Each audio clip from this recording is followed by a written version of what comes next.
Siapa yang berani vokal pada masa pemerintahan Orde Baru harus bersedia menerima resikonya. Salah satunya adalah seorang wanita pemberani asal Nganjuk yang bernama Marsinah. Beliau ditemukan tewas di hutan Wilungan, sebuah hutan di kawasan Nganjuk, Jawa Timur. Siapa Marsinah ini?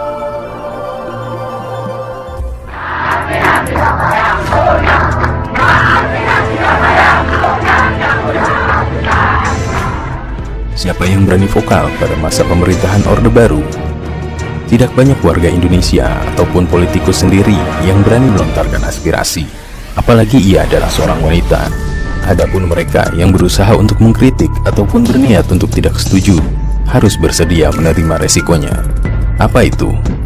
Hilang karena mati atau dipenjara tanpa peradilan yang jelas. Banyak sekali contoh dari peristiwa tersebut. Salah satunya adalah seorang wanita pemberani asal Nganjuk yang bernama Marsinah. Siapa Marsinah ini? Apa yang terjadi pada wanita kelahiran Nglundo 10 April 1969? Dan bagaimana proses terjadinya peristiwa tersebut? Inilah Menolak Lupa, episode mengenang Marsinah, seorang wanita pemberani di zaman Orde Baru. Hello, my name is Yahya Alfian from kelas. Here I want to explain Marsinah case. Marsinah was born on April 10, 1969. Marsinah is the second of 3 children, all of whom are girls. Marsini is her brother and Wijiati is her sister. He was born to Astin and Sumini in Nglundo village, Sukomoro district, Nganjuk Regency. His mother died when he was 3 years old, and his father later married Sumini, a woman from another village. Since then, little Marsinah was taken care of by her grandmother, Bayerah, who lived with her uncle and aunt, the Suraji-Sini couple. There is nothing special about Marsinah's childhood. She is typical of girls from rural middle class who live subsistence, not too poor, although not rich, like the majority of rural children in Indonesia. He works at an early age and looks more mature than his age. Work for them is very common, including wage work at home and in factories. After moving up to grade 6, he moved to Astin and then continued to in Negeri 5 Nganjuk.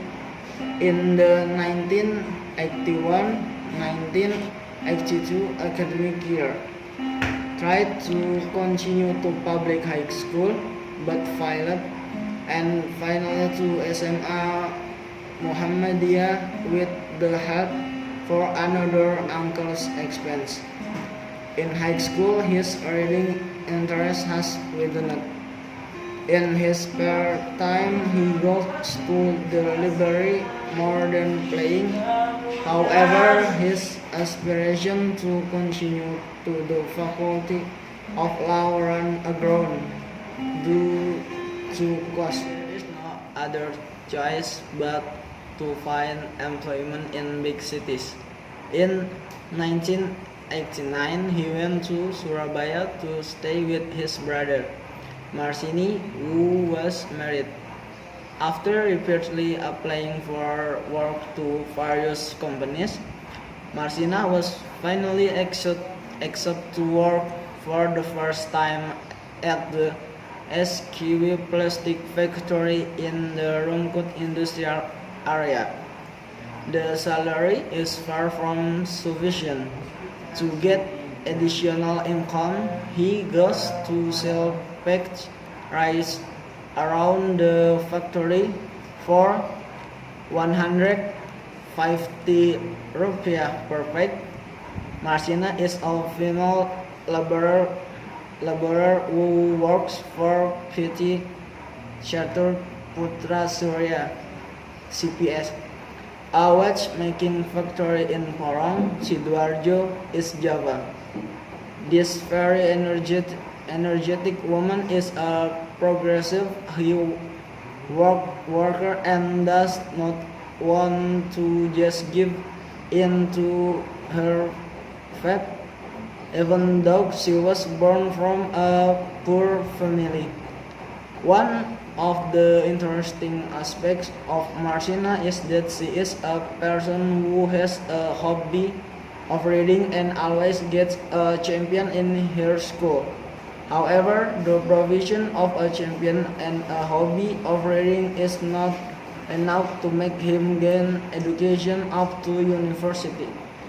Due to limited funds, Marsinah was only able to complete her education up to senior high school level. Nevertheless, he continued to pursue studies, namely through non-formal channels by taking English and computer course. One thing that is rarely found in most female factory works in the company environment where he works. Marsinah is an activist in the Indonesian Works Union (SBSI) labor organization, the work unit of PTCBS. On May 4, 1993, Marsinah led a demonstration to increase wages from 1,700 rupiah to 2,250 rupiah. When some of these colleagues were kicked out of the company, he was also the one who defended him. Marsinah's struggle came to a head on 5 May 1993, when one night she was kidnapped and tortured by 5 PTCBS executioners. According to them, Marsinah deserved to be tortured because her actions have caused money loss to the company.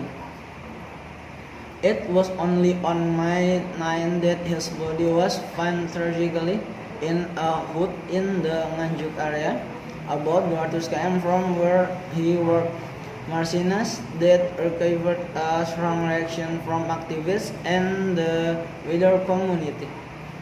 They demanded the security apparatus to investigate and prosecute the perpetrators as a sense of sympathy and solidarity with Marsinah. Activists also formed the Solidarity Committee for Marsinah, KSUM.